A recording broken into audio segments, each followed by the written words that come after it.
নও, তাহলে প্রেরণা দাও না কেন? উন্মত্ত ধারার কুরুক্ষেত্রের সরসজ্জাকে আলিঙ্গন করা লক্ষ কোটি ভারতবাসীকে জাগালে না কেন?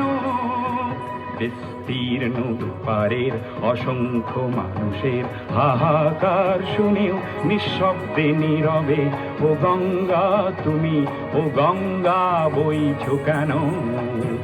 বিস্তীর্ণ পারের অসংখ্য মানুষের হাহাকার শুনেও নিঃশব্দে নীরবে